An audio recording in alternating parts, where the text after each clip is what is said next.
To make our lace vessel, we're starting out with a wooden hoop and some water-soluble stabiliser. I'm using Solvay. You can use whatever you like, including Romeo or Violin. You take the bottom piece of your hoop and place a larger piece of the water-soluble film over the top.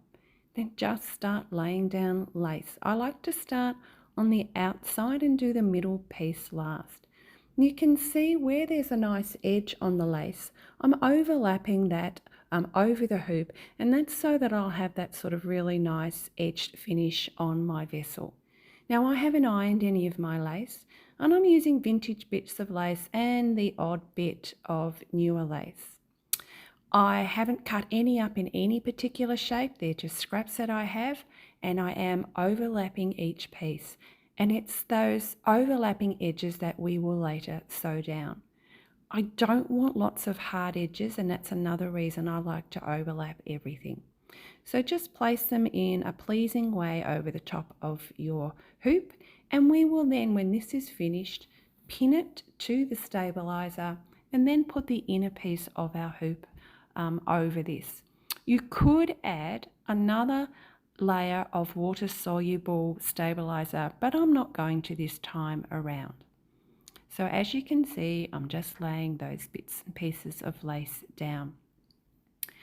Once this is all sewn, I'll probably come back and add some nicer pieces of applique, but this is really just stage one.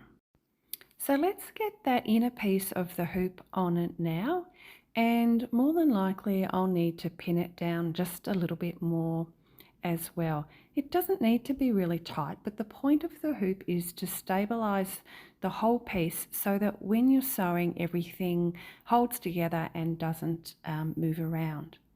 So we're starting our free motion sewing here. And as you can see, I'm using a darning foot, and when you're doing free motion, you need to have the feed dogs down. If you don't have a darning foot, you could in fact just use an ordinary straight stitch, and I would use a zigzag. I'm making up a bit of a scribble stitch, and my aim is to sew only where the joins are. And in this case, on this little bit of lace, I've sewn around it, and now I'm sewing up a couple of the joined edges. I won't do an awful lot of sewing, and my top thread and bottom thread are the same colour, and that's because I don't want them to show through. So again, just using my scribble stitch, and you can see that I use my fingers to hold the hoop. It makes it a lot easier to go around. If you've added any little pieces like that little bit of doily, make sure you stitch all the way around the doily. Here I'm holding it up to the light so you can see there's not an awful lot of stitching at all. Now I've decided to add this piece of applique here, and so I'm just using the same technique, the free motion stitching. I've just put it on, and this is going to be the outside of my bowl because that's where I want this applique to show. So just stitching it around.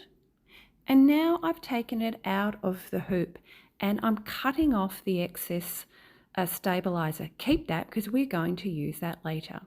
I hope you can see there's a few little pieces of applique that I've already added. And our next stage will be to rinse this in warm water, ideally only for about 10 seconds because I only have one layer of the stabilizer. So we just gently rinse it in warm water, and then we scrunch it up in our hands and rinse it out, and we will then place it over a mold, which is really just a couple of containers that I have, and I'm putting it on the outside. This one's too floppy to put on the inside of a mold, so I'm layering it over the outside and just folding it down gently.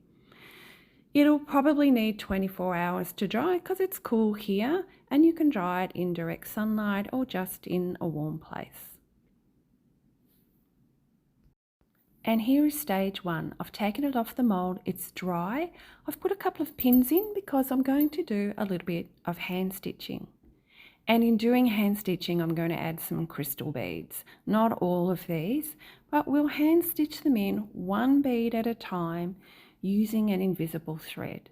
And that's what I'm doing here. For each bead I do 5 or 6 stitches, And then I knot that off and go to the next bead to sew that on. While it's a bit floppy here, that doesn't matter because now we're going to stiffen it up using that extra stabilizer that we cut off. So chop it up, put it in a bowl and add a couple of tablespoons of warm water. Mix that up using a paintbrush or a spoon. It'll take a few minutes to mix up thoroughly, and you can see how frothy it is. That's fine. And it's like a very thin sort of paste. We're now going to paint that on, and I start painting the inside of my vessel first. I'm going to go all the way up to the edges and see how floppy it is. Once I've done the inside, I will put that back over the same mold because I'm pretty happy with the shape. And it's at that stage that I will then put some of that, let's call it glue or paste, on the outside of the bowl, in particular on the bottom. Be careful, I really don't want to get any of that onto the beads, so I just gently placed some on, and then that will need another 24 hours in a warm spot to dry. It will come off your mold very easily, but you might have to just wipe your mold off afterwards. And then you will have a beautiful lace vessel that you can pop perhaps a tea light with a battery in. And here's mine. Please show me yours. And if you're happy with what we're doing, subscribe and follow for more. Thanks so much.